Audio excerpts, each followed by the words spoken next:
साईडचं आता मार्किंग करणार आहे। हे 4 किंवा 4.5 इंच आपल्या चॉईसवर आपण याचं डिस्टन्स घेणार आहेत आणि त्याच्यानंतर लांबी 5 इंच घ्यायची टक्सची आणि याच्यानंतर वरतून पण मोजून घ्यायचं 4.5 इंच डिस्टन्स आणि ही सरळ रेष ओढून घ्यायची। सगळ्यात आधी ही 5 इंच लांबीची आहे आणि हे मार्जिन यातलं अर्धा इंच आणि हे असं पॉइंटेड असं टक्सचं मार्किंग करून घ्यायचं। आता शिवायचं कसं पाहू। पण हे जे आपण बॅक साईडचे हे टक्स मारलेले आहेत त्याला आता आपण पट्टी लावून आत पलटवून घेणार आहेत आणि ही अशी लांबीला 1.5 इंच आणि रुंदीला ही याच्या एवढी घेतलेली आहे आणि आता आपण अटॅच कसं करायचं ते पाहू।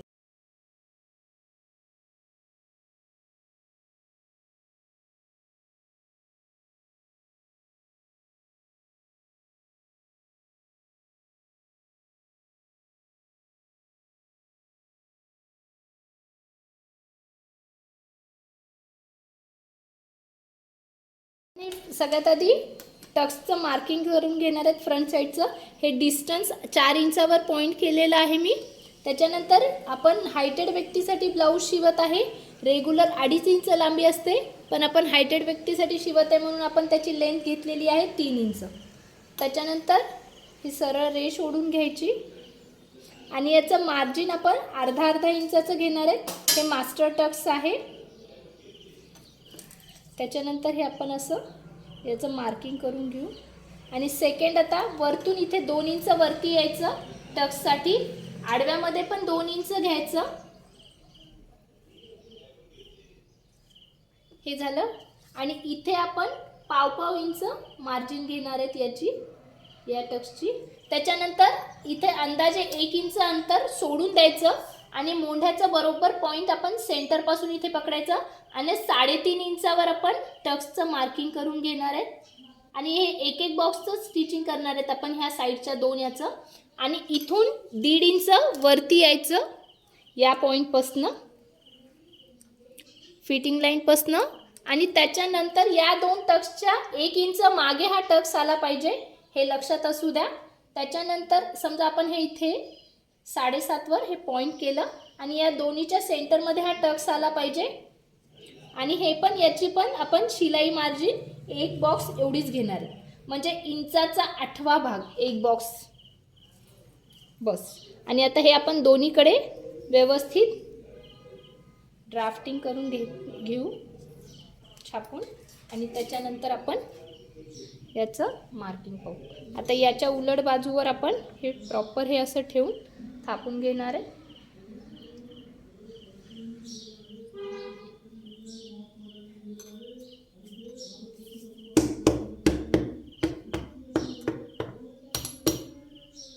आता हे आपलं दोन्ही याच्यावर मार्किंग झालेलं आहे। आता आपण टक्स घ्यायचे कसे ते पाहू।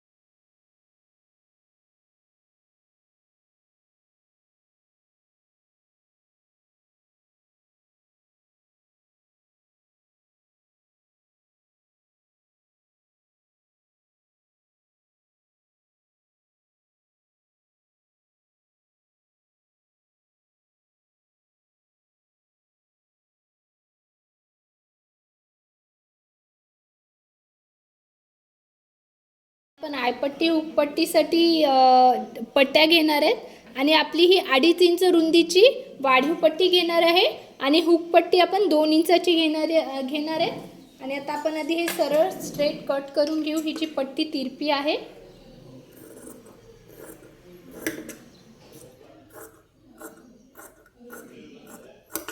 त्याच्यानंतर हे सेंटरमधून आपण कट करायचं आहे आणि 2 इंचाची आपली हुकपट्टी राहील आणि वाढीव पट्टी राहील 2.5 इंचाची आणि आता आपण स्टिच करून घेऊ।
तर आपण 1.5 इंच रुंदीची अशी तिरप्यामध्ये पट्टी कापून घेतलेली आहे आणि आता आपण हे पायपिंगसाठी यूज करणार आहे आणि याच्या सरळ बाजूवर हे आपण डबल घडी करून त्याच्यावर हे आपण हे असं शिवणार आहे.